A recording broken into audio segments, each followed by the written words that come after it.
Question about Saturday. It looked very awkward. There was you were sat next to Chris Eubank. Turkey's got a lawsuit with Frank for the T-shirt in the changing rooms. Then you got AJ don't want to get up in the ring. It just looked like a very awkward event. Yeah, it was a bit of a car crash, really. But that is the world of Turkey Yellow Sheikh.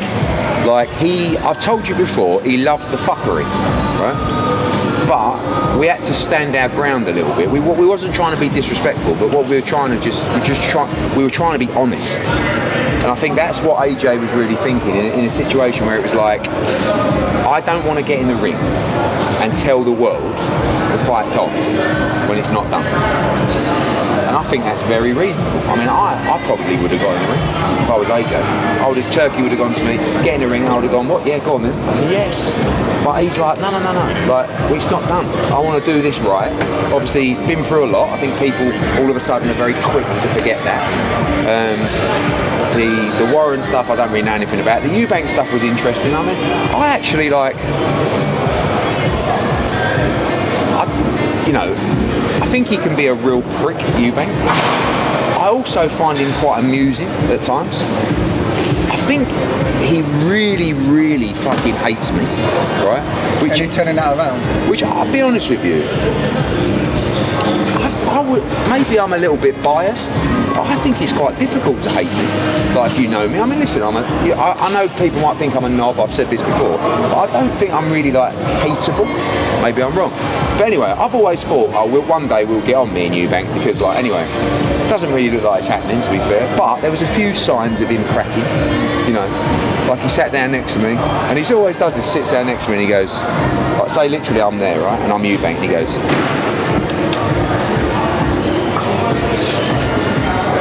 And I'm like sitting there, so I thought it'd be nice to say congratulations to the birth of your twins anyway, I should say that. So I was like, Chris, congratulations on the birth of your twins. And he went, I thought, fuck it. But it's kind of like become a parody, I think, or maybe he just genuinely hates me a lot. And then he was sitting talking to AJ all night, and I said, when he left, he went, see you later, AJ. And I thought, I might say goodbye to me. Nothing. And AJ went, because AJ could feel the and he went, Chris, to him, and he went, Eddie says goodbye. And I went, see you later, Chris. And put my hand out, and he just he didn't even actually look like he hit it that hard, but it really hurt. And smirked. So I thought we were making progress. How did it feel with Conor being in? Do you know what, people have asked me that. I didn't really feel any emotion, if I'm honest. Look, I didn't want him to look that bad, honestly. Like, I'm not watching him going, oh, I hope he looks terrible. I want him to look well. I was a bit frustrated watching because I think he can be much better than that. I also think that down at that weight, I think he's got it in his head that he can make 47 and he can and he can make 47. But I don't think he's the same fighter when he's making 47, personally. But listen, he's had it off. I mean, fuck me. People are criticising him. Oh, he couldn't win a British title. He's not the best fighter in Essex. Look at what he's done. I mean, I would like to say that how I got him in that position was one of the greatest bits of work by any promoter ever to grace the work. By the way, he put the work in. I will always say Conor Benn works very hard, but fuck me. On my tombstone, just write on the thing, I want to say, great guy, loving father, and what a job you did with Conor Benn. That will go down in history. Eddie, Regis Prograis compared Conor Benn to the British level. I mean, now you don't promote Conor. Obviously, we know you was trying to set up the world title shot. Where actually is Conor Benn? Listen, it's not right of me to, having told you that Conor Benn was a world-class fighter for the last 5 years, to start telling you he's British title level. I think he can cause world-class fighters problems. Can he beat them?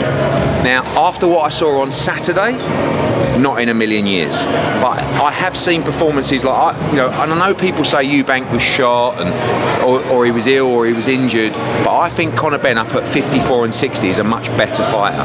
I don't think he beats those guys at 47. but I do think he's a world-class fighter. I'm not going to sit here and start saying no, he couldn't win a Southern Area title. There are also guys at British level that could probably beat him, but I think Conor has the attributes to be competitive in fights. Who would he fight at 54 though? Josh Kelly? I imagine you'd back Josh Kelly. Listen, when the reality is, and Conor Benn, I will say this about him, I think he's right because he knows his levels. I wanted him to fight Lewis Crocker. I thought, we went for lunch and I said, mate, you could fight Lewis Crocker. That's a great fight. By the way, that's a 50. Like that's a very tough fight. But you could, if you win that fight, you're world champion. I don't want to fight Lewis Crocker. I don't like Billy Nelson. I'm like, what the fuck's that got to do with it? I said, just fight him. And then we talked about Josh Kelly. Nah, fuck Josh Kelly. And I think he's right, because he's only going to make a few million to fight those fights. And Zuffa just spunked their load, giving him 15 to fight a bloke that couldn't even stand up. So he's smart. He's making his money. But I don't think...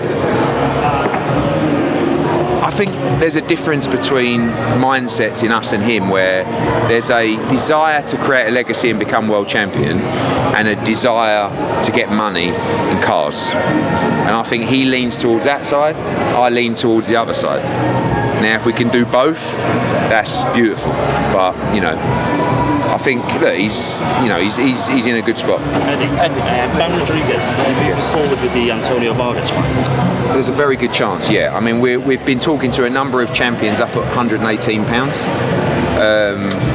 I said to Bam, look, Bam really wants to be undisputed at 115, but obviously you've got the fight coming up with Wilbaldo Garcia and Maloney. And I said, look, in the meantime, you can have a defence and wait for those guys, or if you want to, move up, become a 3-division champion, and then come back. And he was like, I like the idea of that one. So obviously we've got Chispa Medina, we've got Antonio Vargas. So Vargas is the front runner right now, and June 13 is the potential date, but we'll make an announcement this week. Shaki Foster, I believe you're down as the promoter with the Texas Commission. When is that done then? Or? We're hoping there could be an announcement in the next 24 hours. Yeah, I think we're waiting on some paperwork, but yes, it is our show. Again, working with Top Rank. It's a massive fight for Ray. It's a brilliant fight. Huge beef between the pair of them, and yeah, hopefully we can announce that in the next 24 hours. Abdullah Mason, Joe Cordina, any? No, that's a bit further away. That's a bit further away. They've made us an offer. And we've got Joe's made a lot of money at times, and he is this is a voluntary defence ultimately, so obviously I understand from a promoter's point of view there's an amount of money they'll pay. He is mandatory though. He is, but it's not been called. Yeah. So you can take care of that, but at the same time there's only so much money in the pot. Joe has had a couple of really big paydays, and it's a very tough fight, but it's actually a fight I believe he can win. So if we can get the money up. And Katie Taylor, Frank told me there's discussions on Friday. Tomorrow, yeah, I'm going to Croke Park tomorrow. We want to make it happen. I'm very determined to make it happen. MVP said they'll happily throw an opponent. Will they? Thank you. Yeah. I saw that on Sky Sports the other day. I was like, MVP say they will offer an opponent for Katie Taylor. I was like, well, thank you. Everybody offers opponents for Katie Taylor. I had 3 this morning. But we are doing some work, moving forward with Nikisa and MVP. We're trying to expand that partnership across some of our female fighters as well. But I don't think they've got anyone that we're going to use for that spot. But listen, who knows? Anyone you're looking at? No, there's about 5 mandatories at the moment we've all had letters for, so we've got to go over on. The first things first is, let's get ourselves in a position where everybody's on the same page moving forward to stage the show. Eddie, you said obviously about a draft contract has been sent. When can we expect it to be for the two out of the Fury AJ. fight? Yeah, oh yeah, we've gone back with some comments today. So it's not, I mean, there was a bit of urgency from those guys last week because they wanted to make an official announcement in the ring. But we got the contract, I don't know, Wednesday or Thursday, it was never going to happen. So we've actively gone back, and we're fully committed to try and make the fight. And I see people's comments I made it's not done yet, but people are like, oh, here he goes again, ducking out the fight. It's like, guys, we've never ducked out the fight. We've signed the contract before. I'm almost certain we will sign the contract for this fight, but I've got to it's a very big moment, and there's been a lot going on, and we've got to get it right. And we're not looking at any other options. This is what we want to do. Big man. Tyson Fury was shouting across at you guys like he was auditioning for EastEnders, and it was a bit underwhelming, the actual announcement. We was all expecting. There wasn't exactly. There was no announcement. Do you guys feel that you handled it well? I guess everyone will have their opinion. The feedback seems to say so, but I guess there's, but like, I've got to be honest. AJ was right. Like, I would like to take the credit. He made the decision, and I was under a lot of pressure. And if you watch it back, you see people keep coming up to me in the 7th and 8th round, running across, and they said, look, after the fight, we're going to clear the ring. You guys are going to get in there, and His Excellency will announce the fight. And I was like, I can't announce the fight. No, this is the moment. This is like the right time. I'm like, so I said to AJ in about the 7th or 8th time, I said, listen, they want you to get in the ring. He went, what for? I said, well, they want to announce the fight. I said, well, we ain't done it. We've not signed it. I said, I know, but you know what? His Excellency, he's a bit. No. And I'm like, all right. And I actually said to him, I went, listen, to be honest, if you get in the ring and we haven't signed, our leverage is on another planet. But he actually don't want to play that game either. I'm like, all right. So I'm like, okay. So then I say to him, just to let you know, AJ's not going to get in the ring. What? I said, look. And then I had another call, and he was. I texted him on Sunday. I said, just want to say, you made a solid decision.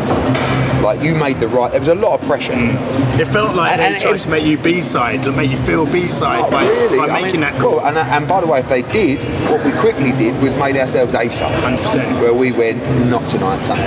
We'll do it in our own time. But it's not like that. Like, and then they come over and they said, well, look, Fury's probably going to come over and say something to AJ. I said, no problem. We'll play that game. And by the way, I thought what AJ did was remarkable, because to stay there like that, rather than get up and go, because I would have gone, right, fucking got up, and and you may end up making yourself look like Pratt. He was just like, mate, well done. It's your night. And I thought he was pretty ice cold, to be honest with you. I was proud of him, because there was a lot of pressure. And I never said to him, I think you should do this. But if he said get in the ring, I would have been all up for it. What would you have changed then on what happened on that night? Nothing really. I thought he played it extremely well. Yeah. I mean, you can say, maybe I would have said, and by the way, when I sign the contract, I'm going to break your jaw.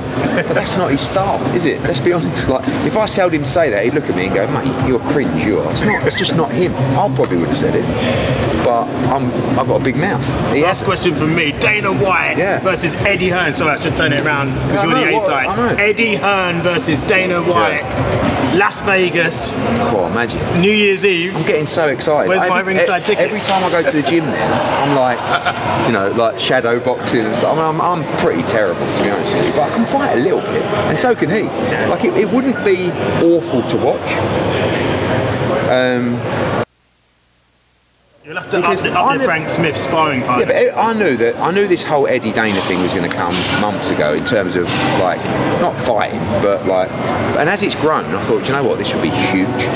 And he called it out on Piers Morgan. Yeah. So I'm just being asked about it, and I'm saying I'm in, and he keeps calling me a pussy. So I just said that if I'm a pussy, when you get in there and make 30 million to knock me out, let's do it.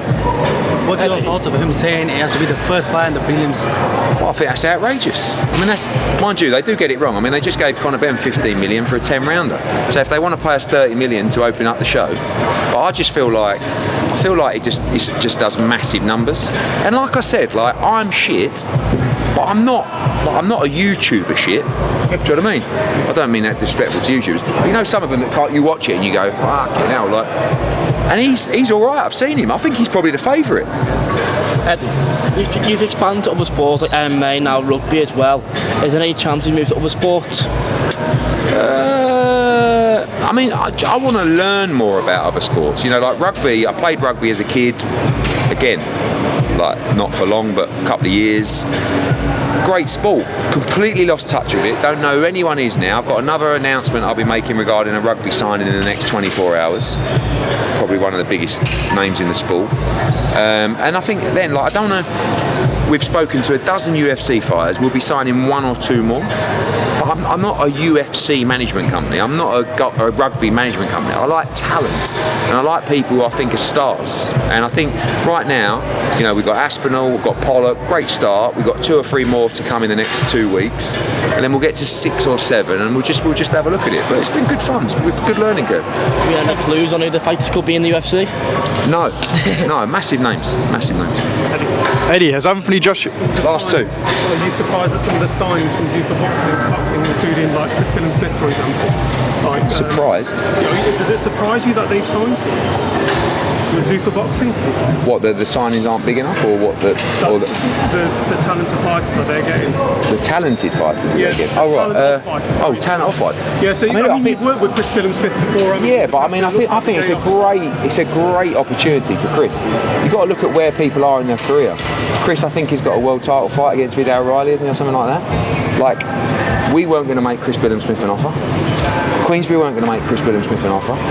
He was with Boxer. I think there's a legal thing going on with Shalom and Zuffa now. But it's a good opportunity for Chris Smith. And Chris Smith's probably at the stage of his career where he's like, yes, please, if you want to give me a nice few quid, I'm in. So good luck to him. I think, I'm yet to see. If you look at the real stars of boxing, like, I think Conor was a big signing for him. It was very expensive, but he hasn't boxed on a Zuffa show. And his next fight's not on a Zuffa show either.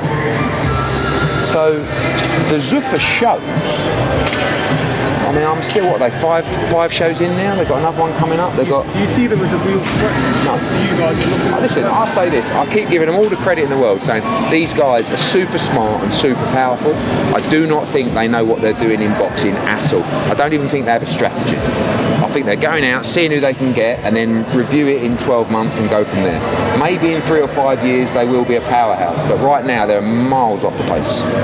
Do you reckon AJ will be watching Tyson Fury's new Netflix show? No, but I will. Yeah. I think it's hilarious. I've got to say, listen, I don't always see. I don't know. I actually think, well, maybe this might be one-sided, but I think there might be a little bit of respect between us in terms of, I think he's an amazing fighter. I think what he's done is incredible. I think he thinks I'm a good promoter as well. And I also look at his show. I watch the first show. I watch every episode. My kids watch it. They think it's hilarious, right?